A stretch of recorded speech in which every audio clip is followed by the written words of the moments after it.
Oke. Melaksanakan wasiat hukumnya wajib. Itu asalnya. Yang melaksanakan hukum wasiat hukumnya wajib. Nah, artinya wajib orang yang sudah diwasiat tentu dalam masalah ini pun, ya kan, suami tahu dia siapa yang harus dia wasiatkan. Kalau dia tengok istri tidak mampu memandikan mayat, memandikan anak pun jarang ke rumah, nggak perlu dia berwasiat seperti itu. Atau sebaliknya, yang harus dia cari orang yang memang tahu. Artinya kalau wasiat, ya, wasiat ini hukumnya wajib dilakukan. Tapi wajib dia dilakukan selama tidak ada kita bilang penghalang-penghalang lain. Ya, artinya darurat.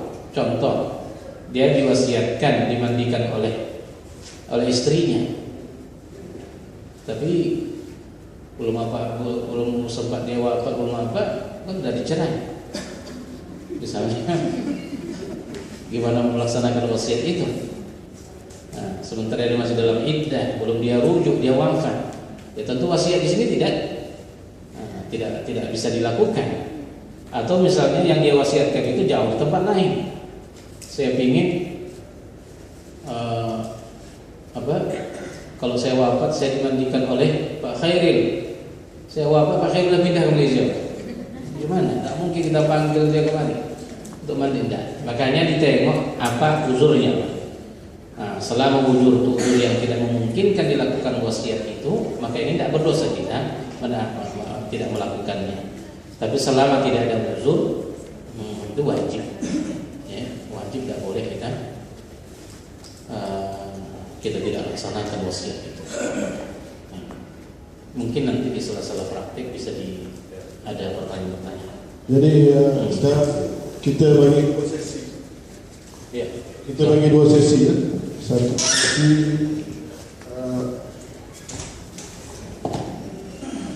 ini meja ini bisa dibawa. kita akan membuat dua sesi. Satu sesi untuk wanita dan satu sesi untuk lelaki. Tapi kalau dicontoh, saya kira tidak perlu ibu-ibu sini. Bukan ibu, pakai anak lah. Oke. Pakai anak seorang je. Haji Mak Yus dia setuju anak dia jadi model untuk mandi. Boleh? Saya maunya benda. Ayahnya mau benda, tak mau. Wasiat kan.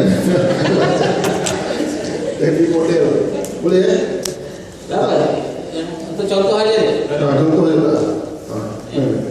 Tak basah insyaallah, tak basah. Jadi kita boleh buat dua sesi untuk lelaki dan perempuan.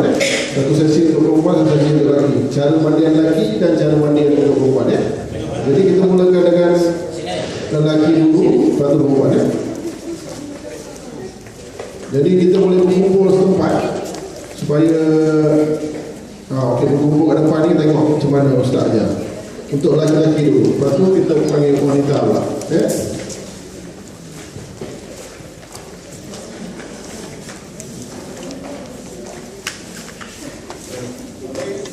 Boleh sejadakan kita duduk supaya nampak, sebab meja tinggi ya. Boleh dia duduk lagi nampak. Harus duduk Pak.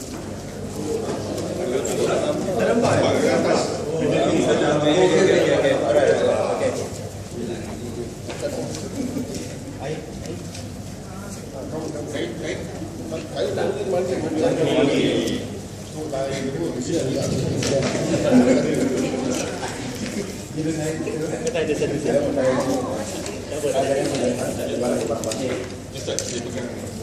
Boleh. Jadi saya pegang nampak semua. Baik, cara memandikan mayat sekalian tentu bagi kita yang akan memandikan satu ikhlas. Kita dapat pahala yang dijanjikan oleh Nabi tadi, 10 dosa besar atau 40 kali. Oke. Yang kedua, saat kita akan sudah mulai memandikan, jangan lupa baca Bismillah. Bismillahirrahmanirrahim. Setelah itu, bila diperlukan, pertama sekali yang kita lakukan melembutkan bagian pergelangan-pergelangan ini. Pergelangan apa sih? Sendi. Yang gini kan, di kepala, begitu juga di kaki. Karena kadang-kadang dia kejam-kejam seperti itu kan. Nah, jadi kita lembutkan dulu. Baik juga seperti ini kita buat.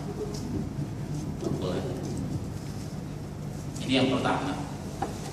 Untuk laki-laki. Ya, ini laki ini. Dan di sini perempuan sama.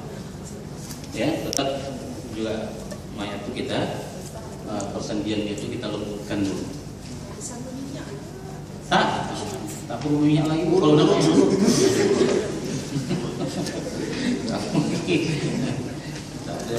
Apa begini ya? Baik. Kemudian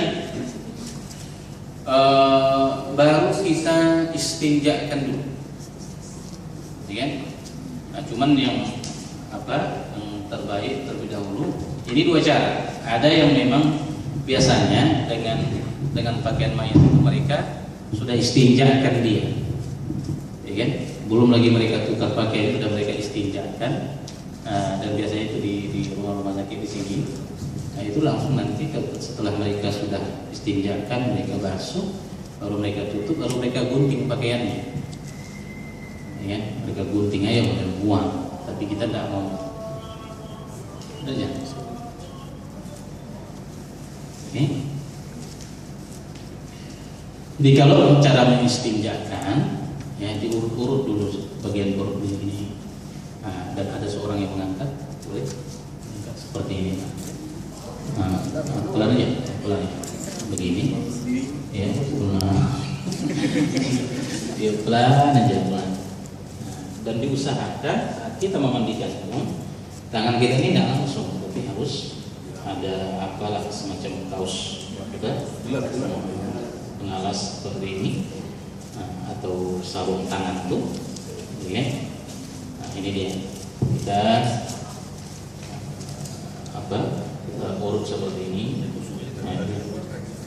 Nah, harus tekan-tekan di biasanya seperti ini. Nah, tentu ada yang menyiram, ya, disiram. Nah, disiram. Ini dia yang pertama. Kalau sudah selesai ini, juga dilakukan. Ya, baru kita pertama sekali adalah bagaimana orang akan berwudu. Kebiasaan kita kan begitu kan. Setelah kita istinja, kita bersih, maka saat kita akan berwudu, kita membasuh telapak tangan. Maka dibasuh telapak tangan 3 kali. Ya, kita basuh telapak tangannya 3 kali. Baru setelah itu kita angkat lagi balik dia sedikit, baru kita kumur-kumurkan dia. Tapi kita yang merusak, dan kita bersihkan hidungnya. Ini dia. Oke, jadi macam mana berwudu seperti itu. Setelah itu,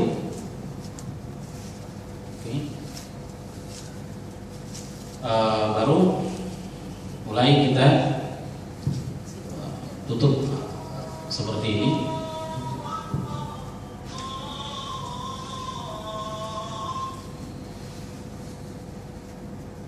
Nah, jadi diperlukan sutra. Nah, kita bilang kain basah. Ya, ketika kita akan memandikan mayat. Jadi bisa kalau di sini bisa dengan 2 cara. Kalau yang pertama, kalau yang bisa kita lakukan di tempat kita, itu begitu mayat sudah ada di tempat pemandian, langsung baju yang dibuka. Iya, iya. Makanya ini penutupnya seorang laki harus antara pusatnya itu dan bawah lutut seperti ini. Ini terbuka, tidak ada masalah bagian atas terbuka, tapi bagian ini tidak boleh terbuka sama sekali. Ini dia. Setelah kita buka seperti ini, kita taruh seperti ini kain kafan ini, maka mulai kita membuka bajunya. Kalau sulit membukanya, menggunting, ya, seperti ini dia. Nah, baru kita basuh telapak tangan, oke, baru kumur-kumurkan, baru kumur kita yang kumur ya, baru masukkan air ke membersihkan hidungnya. Nah, bukan memasukkan air tadi, membersihkan hidungnya. Ya.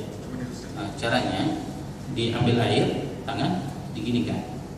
Nah, begitu juga di dengan tangan, digosok-gosok aja begitu. Itu cara. Dan ada di antara para ulama yang mengatakan pakai alat apa tuh namanya? Iya. jangan benda tajam. Dan saya sudah pernah melihat orang bambu yang dia tahu. Bambu itu dia turun sedikit. Ini orang bodoh, kayak gitu. Ya. Baik. Boleh. Tapi jangan terlalu masuk, bagian luar aja. Itu dia. Setelah itu kita lakukan, ya kan? Baru kita wudukkan dia. Jadi wuduk itu lebih dahulu. Ini sunnahnya. Bagaimana potong kuku, Ustaz? Lah, tidak dipotong kukunya. Ya, biarkan seperti itu. Ada yang mengatakan seperti itu, tapi yang terbaik biarkan seperti itu. Biarkan. Cuma bersihkan saja. Iya, bersihkan aja. Jadi saat kita mewudukkannya, biasa diangkat untuk mencuci wuduk mukanya kan. 3 kali, basuh muka 3 kali. Oke. Terus Itu selepas kita buka pakaian. iya, sudah semuanya. Jadi kan sudah kita istinjakan juga. Sudah disiram tadi, sudah bersih masalah istinjanya. Ya kan? Kemudian setelah kita tangan 3 kali dari siku sampai kemari, begitu juga 3 kali. Nah, saat untuk kepala biasa kita angkat lagi seperti ini, seperti wudhu biasa, dan kita tarik lagi ke atas. Kan begitu wudhu kan? Ya. Yang wudhu kan air ke atas tangan. Iya. Di tangan kita tentu. Atau ada orang yang menyiram pakai kayu. Kita tampuk, kita taruh pakai kayu. Baru kena pakai kita dia. Boleh? Boleh. Iya. Kemudian baru telinga dia. Baru kaki. Biasa berwudu. Iya. Ya, biasa berwudu, tahu lah kita kan. Nah, setelah kita berwudu, kita wudukkan dia. Jadi sebelum dimulai tadi patutnya ada air yang sudah satu kita campur pakai kapur barus, satu yang sudah bercampur pakai sabun atau perasan daun bidara tadi, atau apalah dia, ya kan? Itu yang pertama sekali kita siapkan. Oke. Kalau sudah selesai berwudu, baru kita mulai siraman pertama, karena disunnahkan 3, 5 dan seterusnya. Tapi kita pilih bilangan ganjil. Baik, kalau kita bikin 3 kali basuh, maka basuhan pertama itu pakai air sabun tadi. Ya, itu pakai air sabun tadi. Di sini yang pertama sekali kita lakukan, ya, siram dulu bahagian kepala.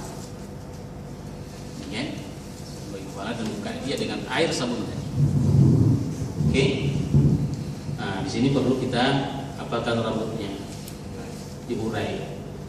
Di sini kalau perempuan tadi perlu kalau dia besar rambutnya itu sudah bisa anggul, diurai, basahkan seperti itu.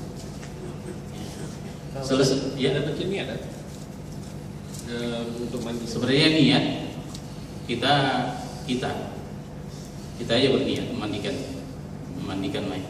Dia nggak bisa lagi niat. Berapa orang, Pak? Kalau mandi Terserah mau berapa orang. Tapi tidak perlu banyak. 3 orang, 2 orang pun bisa. Seorang pun bisa. Niat itu bila dibaca? Niat itu bila dibaca? Masih istinja tadi ke atau Di sini di Bismillah ini tadi. Situ niat kita. Ya. Di antara para ulama ada yang mengatakan tidak perlu niat. Memang kita sudah memandikan. yang sebaiknya, apa? Kedua-duanya baik, Pak. Tidak bisa. Karena ini baik. Apa tadi? Sampai mana? Kita udah rambut nih, ya kan? Kita udah rambut basah dia semua bagian kepala. Nah, baru kita mana bagian kanan. Bagian kanan terlebih dahulu kita basuh. Nah, di sini perlu. Coba giring kan. Tentu jadi ada yang megang. Nanti ada yang menyiram. Disiram dulu bagian kanan semua, terus sampai kaki. Oke. Nah, di sini kita perlu tadi gosok itu. Jadi kita gosok terus badan semua seperti ini. Dan diusahakan aurat tidak ini ada yang menjaga ini, Pak, jangan terbuka. Ya, ini harus ada yang memperhatikan. Mau dalam posisi apapun mayit, bagian ini tidak boleh. Dan ini gunanya ini. Makanya biasanya harus tebal, selimut, sebagainya. Nah, dan ketika kita gosok-gosok badan dia dengan air yang bercampur sabun tadi, dengan alas, nah harus dari bawah ini. Jadi aurat tidak kelihatan. sampai ke kaki, ya, dan kita selang-selangi ini semua. Selesai bagian kanan, baru pula bagian Jadi semua saya bagian ini kita boleh siram, tapi bagian ini kita siram di atas kain. iya atas kain. Betul. Atau langsung seperti ini pakai bata. Kalau ada pipe air boleh siram. Gitu. Ya. Boleh pakai kain tak Ustaz? Boleh, boleh. Tapi tidak boleh seperti ini. Harus dekat.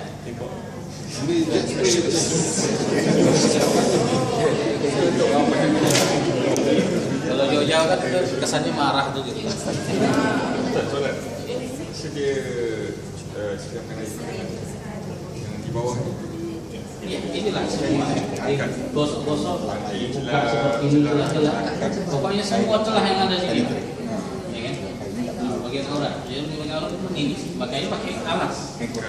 Ya, jangan langsung tangan kita nih yang apa? Apalagi di bagian aurat. So kita lapis dengan sarung tangan. Sarung tangan, kain seperti ini kan.